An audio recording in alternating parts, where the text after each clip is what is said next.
first influence, my granddad used to do the painting on his own rides, and with me born in the lifestyle of travelling fairgrounds, and my father and his father, well, my dad's grandfather, the old fairground people, they used to do all their own painting. They never used to get people to do painting for them. They used to do themselves during the winter months. They used to do all the old lining and marbling and silver leafing to do their own rides. And I was kind of influenced through my family. My uncle Reuben used to lend me, to give me a hand to do a bit of painting, because Reuben's good with colours and such like. So that's really where I started. My dad painted his stall, and one year I decided it was looking a bit tatty, so I thought I would fill the existing pattern that was already there. I filled it in, and when I done that, 2 or 3 people says, that's a good job, that's nice, that. So I kind of fed off the praise. I thought, that's quite good, I like that. So I went on to doing the other stall, and then somebody says, well, I'd like you to do my stall, because I've never done that. Would you tidy my stall up? So it kind of stemmed from there. It was more a hobby at the start, and then it slowly progressed into a business. It was in the late 1970s when I was at college in Newcastle doing a fine art course, and I used to go up to the town moor every year, initially just to photograph the stuff, because I could see that the designs were interesting, and year by year you could see people disappearing. So I used to photograph them just to make a record of them. And after 4 or 5 years at college, going every year, I got to know a few of the showmen, and eventually one of them offered me a job as a painter.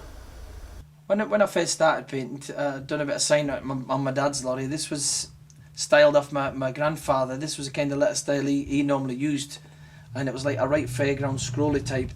And when I done it, my granny says to me, well, that's just like your granddad. So that inspired me to go on to do more painting, and I've done a few more letters, and I actually went to college and got a sitting guilds in sign writing, which it helps me today now in today's work that I do, the sign writing side of things.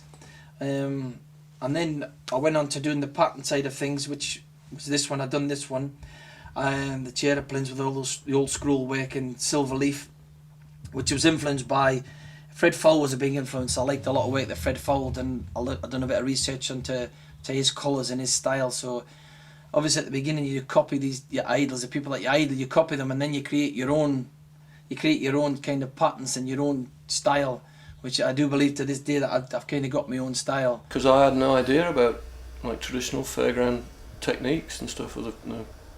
So the first job, all the jobs I did to begin with were scenic painting. The very first one, in fact, was a Star Wars themed ride. Star Wars was just released that summer, 77, 78 I think. I was also into modern. That was like the traditional side of things, and the modernist sort of work, it was with the bright colours, was Paul Wright. He's fabulous work. There's no better than Paul Wright for the figures and for detailed work. He's just superb. The figures and likes of all the background colours and the way they lay out. Paul Wright, you'll not get better than Paul Wright for that. So that's where I was influenced in the modernist stuff. And also a lot of these new colours which I showed you before on this photograph. I produced a lot of my own colours in these brighter day glow colours. I introduced them myself, but influenced also at the beginning by Paul Wright. With the way the face was done in different colours. You can do the face in skin colour. You can do them in blue tones, yellow tones, pink tones is popular, as well as just the natural skin colour. With the fairground art, you can get away with the different ideas where you wouldn't get away with it on the street or an average job. You can create and design a lot of original ideas with fairground art, and with the bright colours and everything. And so that's basically where we are today. Well, the design process has changed because all the design work is done on a PC in Photoshop, and the actual painting process has changed a lot because I use an airbrush exclusively now. Originally it was all painted by hand with artists and sign writers brushes with paint from Woolworths, oil-based paint. Once the design's finalised, I have to scale it up in Photoshop and tile it to like A4 size, which is a convenient size to make an acetate from, and then that's projected onto the ride itself. bit by bit. And then once that's all done and drawn out, you can just start the painting process. Every job's obviously not the same. The panels are different, the rides are different, and the effects. There's some like a ghost train ride, you would put like ghost train effects on it, like the Frankensteins. So you wouldn't be able to put traditional fairground art on such likes as the side shows. And then you got the kiddies ride where you do a Mickey Mouse, but then you would get the side stalls, just the prizes. They would have like the traditional art with the scrolls, and a lot of the waltzes, the original waltzes at the beginning, and the speedways. They had a traditional work, which was like carved work, which is a small influence here, which was this was an old one by Fred Fowell. I was influenced a lot by this man for colours and the layouts, and actually how the scroll work was portrayed here, and very nice colours, and I was influenced a lot by this. And really where you start from, used to be a lot of creams in the background. You would get a pattern, and each panel was more or less the same. So I would start with one pattern, you draw one pattern, you usually find one half's the same as the other half, so I'd only ever have to draw one half of the pattern on tracing paper and flip it over and trace it onto the other side, and then you would have a full form pattern. You would start with the lighter colours, going on to dark, eventually finishing up with black lines on the outside, and then in them days it would be varnished, single pack varnished, through the process of using transparent yellows through the silver leaf underneath. And that's how you would get the effect of what's actually there. So on the traditional side of things. I don't think it's any different now to how it was 150 years ago, whatever. It's always been to do with popular culture.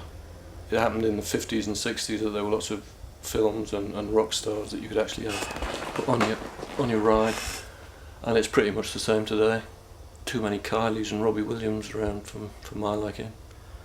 And again, any movie that's reasonably popular and current, some people want them on the rides. Other clients just won't have anything contemporary at all because they say it dates too much. And then you're faced with a problem. You've got to sort of mix and match from all kinds of sources: film, comics, pop stars, anything. We've seen many changes, haven't we? Like the old jungle rides were painted with old jungle scenery and such as that. And then the what we call the showman's art came in with just a variation of colours made into multi-patterns and such as that. And now we're coming back to the figures again, and you can see everywhere now as images of stars, various film stars, TV stars, people getting thrilled on roundabouts with expressions on the faces, and it's the fairground scenes now are just absolutely fantastic. It's regenerated, but it's got more flamboyant about it now. The fluorescent colours and under the UV lights, they're really glowing up, and the new 2-pack paints, there's a lot of bright colours in them. So it's basically, if you dig deep enough, it's all the same ideas but just regenerated, and with the new material it looks a lot more flamboyant, it looks a lot brighter.